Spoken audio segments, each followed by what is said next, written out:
تعالوا بقى النهارده نعمله فراخ مشوية بأسهل طريقة وموفرة جدا وفي البيت، وتشرفك في أي عزومة انت بتعمليها. جميلة جدا وكفاية شكلها زي ما انتوا شايفين جميلة. يلا هنبدأ مع بعض. طبعا معايا طماطماية وقرن فلفل، هنزل بده كله في الخلاط زي ما انتوا شايفين كده. طماطماية وقرن فلفل، ومعايا بصلاية كبيرة ومعلقة فلفل أحمر وتوم، فصين توم وليمونة. كل ده تنزلي بيه كده في الخلاط زي ما انتوا شايفين. طبعا التوابل ورق لوري، ملح، بهارات، فلفل، 3 معالق خل.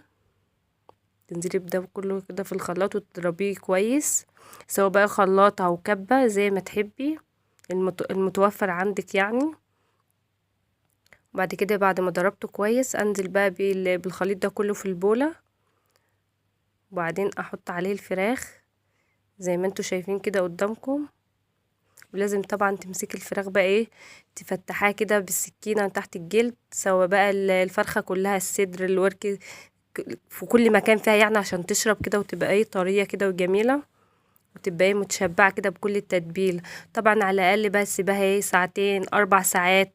يوم يكون قبلها مثلا تتبلها بالليل وتخليها لتاني يوم تشويها، يكون احسن يعني، بتبقى احسن من بره وهتشرفك في العزومات، لانها جميله جدا وسهله والمكونات كلها في البيت، مش هتجيبي حاجه من بره. انا بستعمل التتبيله دي في كل المشويات عندي صراحه، بتشرفني في العزومات وجميله جدا وسهله وبسيطه.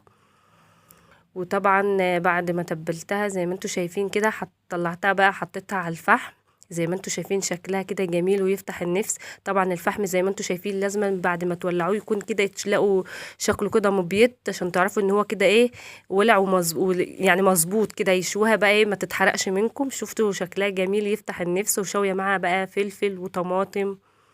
آه يعني جميلة. الفلفل والطماطم ده طعمه بيبقى كويس عشان بيبقى محطوط على الفحم كده، كفاية ريحته. زي ما انتوا شايفين كده عاملة بقى معاها سلطة طحينة وسلطة خضراء وعيش.